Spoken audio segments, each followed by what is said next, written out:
Bonjour à tous et bienvenue à ce petit tutoriel qui s'intitule Comment il est facile de se faire avoir sur Internet. Jusqu'à ce jour, j'avais reçu encore aucun courriel frauduleux d'accéder.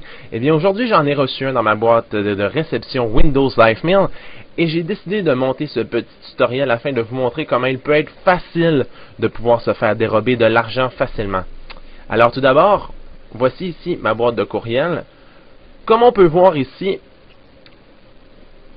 par défaut, Windows Live Mail bloque le courriel accédé frauduleux. Mais si vous n'avez pas Windows Live Mail, il se pourrait qu'il ne réussisse à ne pas le détecter, donc vous le recevriez ici dans votre boîte de réception, ce qui n'est pas le cas. Ensuite, deuxième nouveauté, encore une fois, comme on le peut voir, avec Windows Live Mail, on bloque définitivement l'accès au message. Mais pour le bienfait de la cause, je vais forcer l'ouverture du message afin de vous montrer de quoi ça a l'air. Alors ici, première affaire à faire attention, c'est qu'il y a beaucoup de fautes de français. C'est surprenant pour une grosse multinationale, donc méfiez-vous. Si vous voyez des fautes de français, c'est que ça pourrait être un courriel frauduleux. Et de toute façon, même à ça, Accéder n'envoie jamais de courriel pour dire à ses abonnés de faire attention à un tel ou un tel service. Mais si justement l'envie vous prend de cliquer, eh bien je vais le faire pour vous en toute sécurité. Comme on peut voir ici, l'adresse a l'air tout à fait normale. On voit un bandeau Desjardins ici, et on nous dit que blablabla, il y a eu des modifications, que notre limite de crédit doit changer. On a jusqu'à une telle date pour y aller. Alors ici, on nous donne une adresse qui s'apparente pas, qui est la même chose qu'Accéder.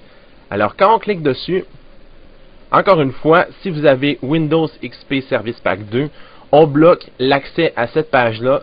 Sinon, on accède à cette page-ci, qui est, comme on peut le voir, une copie identique du site d'Accéder.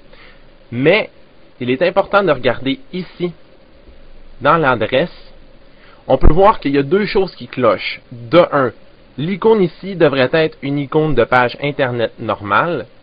Et de deux, l'adresse ici n'est pas une adresse normale parce qu'elle commence par un IP. Méfiez-vous toujours de ça.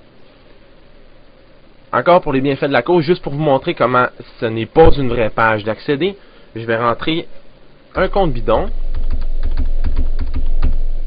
Je ne suis même pas obligé d'entrer un mot de passe, juste pour vous montrer comment ça n'a aucun rapport et c'est bidon. Je fais entrer. Encore une fois, Windows XP Service Pack 2 me bloque l'accès et il me dit de ne pas continuer sur ce site car il pourrait être frauduleux. Mais encore une fois, je vais y aller pareil. C'est un peu long.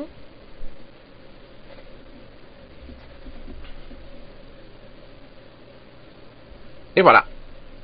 Ensuite, on vous demande d'entrer votre numéro d'assurance sociale. Prenez note, encore une fois, ils ne pourront jamais vous demander votre numéro d'assurance sociale. Et pour vous montrer encore une fois combien c'est bidon, je vais rentrer un faux numéro d'assurance sociale, une fausse date d'anniversaire, mettons le 7 juillet 1977, on va y aller dans les 7, et on marque une fausse adresse courriel, et on fait valider ici. Et là, on arrive à la page Desjardins, ce qui veut dire que là, on doit se dire, mais mon Dieu, c'est arrangé, on n'a plus de problème. Mais c'est là qu'est l'erreur, parce que la personne qui a fait ça vous donne en confiance en vous rendant directement par la suite sur le site desjardins.com. Mais ce que vous venez de faire, vous venez de lui envoyer toutes les informations concernant votre compte, votre numéro d'assurance sociale. Alors après ça, bonjour les dépenses et bonjour le vol d'identité.